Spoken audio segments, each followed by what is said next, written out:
In this video, we will discuss about benign eyelid tumors. Benign eyelid tumors are among the most common lesions encountered in ophthalmic practice. The key lies in recognizing their clinical appearance, histopathology, and knowing when to suspect malignancy. Benign tumors are usually slow-growing and well-defined. From an exam point of view, benign eyelid tumors are best remembered under four broad categories: epidermal, pigmented, Atexel, and miscellaneous lesions. Under benign epidermal tumors, we have squamous cell papilloma, seborrheic keratosis, and actinic keratosis. Under benign pigmented lesions, we have freckle and melanocytic nevus. Under benign Atexel tumors, we have syringoma and pilomatricoma. Under miscellaneous benign tumors, we have capillary hemangioma, port wine stain, pyogenic granuloma, and neurofibroma. Squamous cell papilloma is the commonest benign eyelid tumor. Clinically, it may appear as a peduncle skin tag or a sessile lesion. It may be associated with HPV. Histologically, it shows finger-like fibrovascular projections covered by hyperkeratotic squamous epithelium.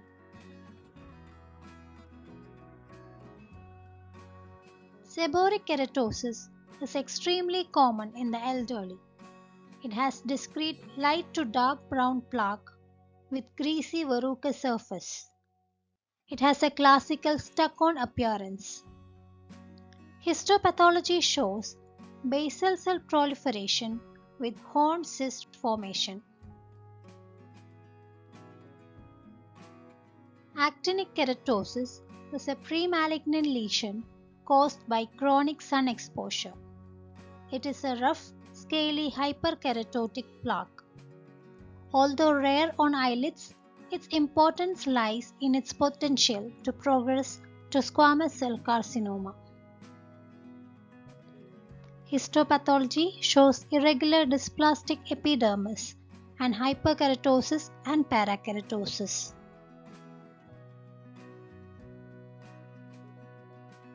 Freckles result from increased melanin production without an increase in melanocyte number. It is common on sun-exposed skin. Congenital melanocytic nevi are present from birth. Large lesions, especially giant hairy nevi, carry a higher risk of malignant transformation.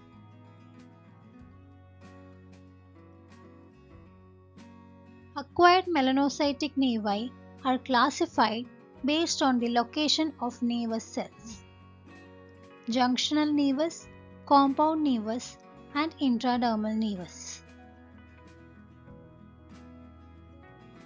Syringomas are benign tumors of eccrine sweat glands, commonly presenting as multiple small papules over the lower eyelids, especially in young females. They are usually bilateral and symmetrical. Pilomatricoma is a benign tumor of hair follicle origin. It is common in children and young adults. It appears as a firm mobile dermal nodule, and calcification is frequently seen. Histopathologically, it shows basophilic cells at the periphery and characteristic shadow cells centrally.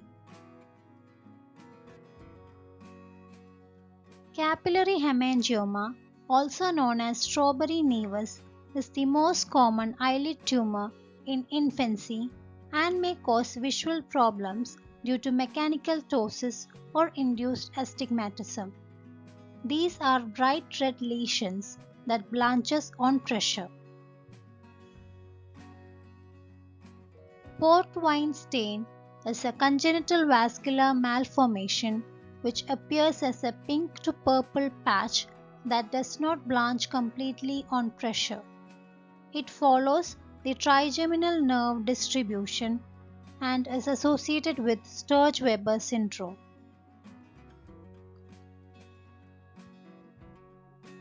Pyogenic granuloma is a rapidly growing red vascular lesion which bleeds easily and often follows trauma or surgery. It represents lobular capillary proliferation.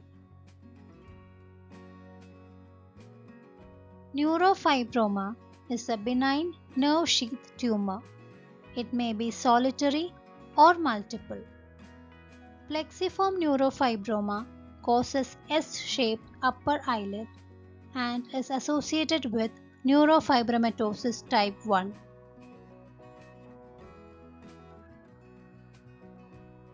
Some exam relevant points are: squamous cell papilloma is the most common benign eyelid tumor. Actinic keratosis is a pre-malignant lesion. Syringoma commonly affects lower eyelids bilaterally. Capillary hemangioma occurs in infancy. Port wine stain is associated with Sturge-Weber syndrome. These are high-yield exam points that are frequently tested in postgraduate examinations. To conclude, benign eyelid tumors are common and mostly harmless. The clinical appearance and histopathology guide the diagnosis. It is important to always rule out malignancy.